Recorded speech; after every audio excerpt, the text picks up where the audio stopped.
Ils ont passé une journée à emballer la façade de leur restaurant. L'hommage à Christo est flagrant. Cette famille est fan de l'artiste connu pour emballer des monuments. À hauteur des yeux, une de ses citations. On réalise à quel point une chose est importante lorsqu'elle n'est plus là. C'est comme l'a dit Christo, si on va coucher quelque chose, vous pouvez voir que c'était très important. Oui. Et pour nous, les restaurants, c'était très important pour notre famille, pour notre travail. Et maintenant, c'est fini. C'est fini et le bilan est déposé. Pourtant, jusqu'au confinement, le chiffre d'affaires était florissant. Les aides fournies par le fédéral ou la région n'ont pas suffi. Dans toute la période, 7 000 € d'aide. Nous avons plus ou moins 5 000 € par mois de dettes. C'est impossible, c'est impossible.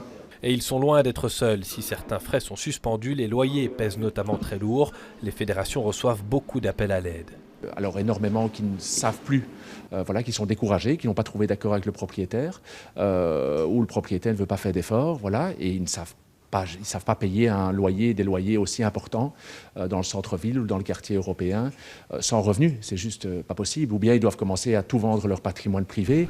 Interpellé, le gouvernement bruxellois annonce augmenter les aides de 25% et faciliter leur accès. 111 millions d'euros qui ont été dégagés pour les restaurants et les cafés, mais aussi pour les hôtels, pour les discothèques et pour le secteur de l'événementiel. Et puis si on prend le secteur des restaurants et des cafés, il y aura des primes qui vont varier entre 6 250 € et jusqu'à 45 000 € en fonction de leur perte de chiffre d'affaires et du nombre d'équivalents temps plein qui travaillent dans ces restaurants ou ces cafés.